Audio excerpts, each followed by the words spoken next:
Good evening everyone, this is Lakshmi Sujata from Level Up with Lax and welcome to yet another episode of Learn from the Real.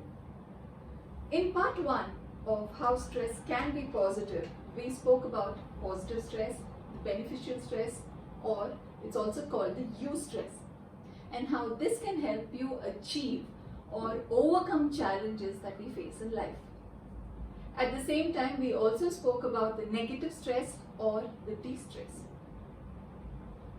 and how important it is for us to overcome from it as address it at the earliest, else it would cause health issues, both physical and emotional.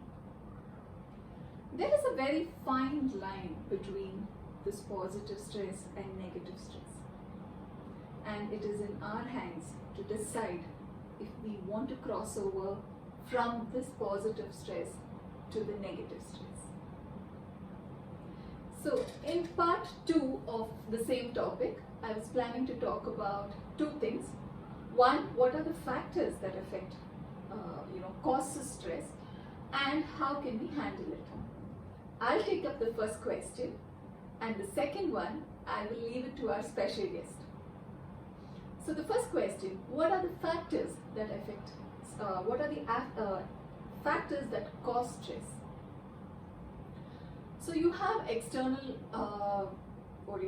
conditions or external factors and internal factors. When I say external factors, it is anything that is outside of you, like probably the environment that you're in or the people that you interact with. So a few examples that I can quote right now are, loud sound or bright light, closed areas. It could be bad behavior from someone, or rules and regulations. It also could be laws, any kind of loss of a near and dear one, loss of property, loss of name, anything. So these are all some of the external factors. Coming to the internal factors, we have overthinking, excessive self-criticism, lack of sleep. Nowadays a lot of youngsters tend to sleep after 12:31 and even at 3 a.m., which is not a good thing. And also excessive caffeine. So these are some of the internal factors. Now, though we have spoken about external and internal factors, the funny part here is these external factors, is also internal, because it is you who are deciding if you want to make the stress or if you want that stress to affect you or not. Correct? So let's choose and be wise on how to handle stress. Coming to this, how to handle stress. We have someone who is a master's in industrial psychology, who has worked with an assessment company for creating their behavioral tests, and as a lecturer for about 5 years now. Mrs. Sunita Unni. Our bond started about 6-7 years back when our boys were born.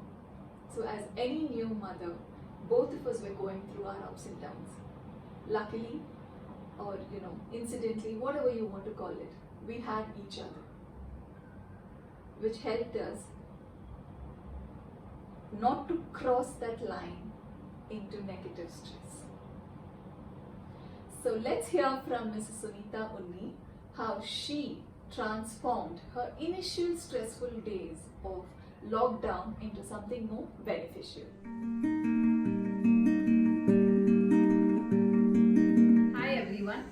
Lakshmi, thank you so much for giving me the opportunity to share my experiences of how we beat stress during lockdown.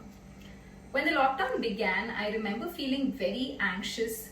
I was angry, I felt irritable, I could not sleep. I felt like I had a mountain of tasks in front of me that I just couldn't complete.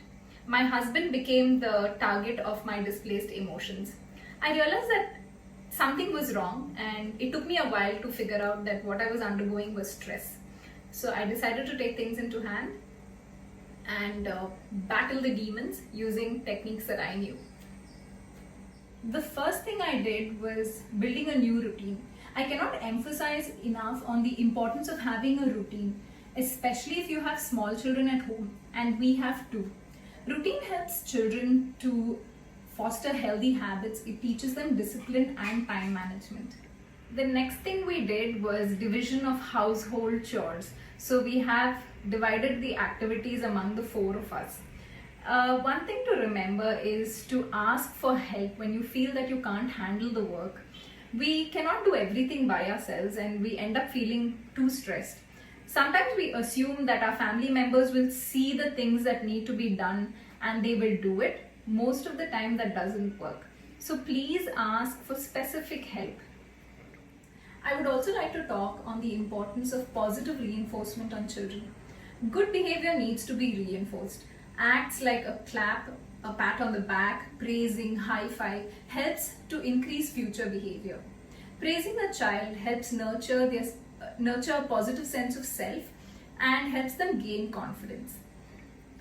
Validating our children's feelings was something we had to address during lockdown. Our kids were confused, they had no idea why their life had suddenly changed. So my husband and I, we sat them down and we told them what was happening around us, why it is important not to go out, etc. Coming back to how I reduce my feelings of distress, in the mornings I try to get some quiet time. I use that time to read and get some vitamin D from the sun. Sunlight also helps increase the release of the chemical serotonin, which makes us feel happy. It increases our quality of sleep also. I joined online dance classes and got my body moving. Movement like exercise and dance helps reduce anxiety and negative mood. When we are stressed out, our body releases cortisol, which increases the heart rate and blood pressure. Exercising helps to reduce the levels of cortisol in the body in the long run. Exercise also helps to increase the release of endorphins, which are good hormones, which trigger a positive response in our body. We decided to stay away from watching too many news channels. Negativity makes us feel helpless and hopeless and can create stress.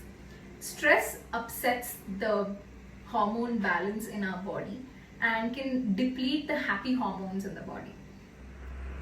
Positivity helps counter stress. Simple activities like reading, meditating, listening to music, watching the sunset can make you feel happy.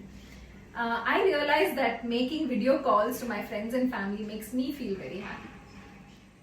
Learning something new makes our brain form new connections. Neural pathways become stronger or weaker. During the lockdown, we decided to make best use of our time and learn something new. It's a good idea to revisit old hobbies, learn a new form of art, learn something new to cook, etc. So these are some of the techniques that we've used to beat stress during the lockdown. I'd like to remind you that not all days are the same. Some days everything goes so smoothly and some days are awful. I take a deep breath and assure myself that tomorrow will be a better day. We have different sources of stress. It could be the inability to take care of aged parents, financial difficulties, grocery related problems. Despite working on it, if you still feel distressed and anxious, I urge you to book a video consultation with a psychologist who will be able to address your issues. Wishing you the best of days. Stay safe and stay happy. Level up with Laksh. Thank you, Sunita, for that insightful information. If all of you had noticed, Sunita also spoke about some of the major things that we have been speaking over the past couple of videos. Planning and prioritization, have a hobby, work out, sleep well, and ask for help when it is required. Do you see how far planning and prioritization can help you? You remember the big rocks? It is not just to have a planned lifestyle. It also helps you in handling stress. So my dear friends, what is really important here is to become aware. Become aware of what causes that stress in you, negative stress in you.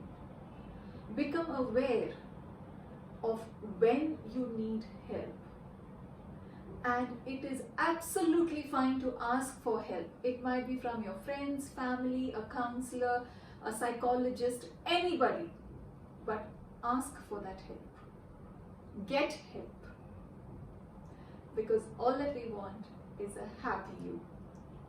Until the next video, stay positive, stay happy.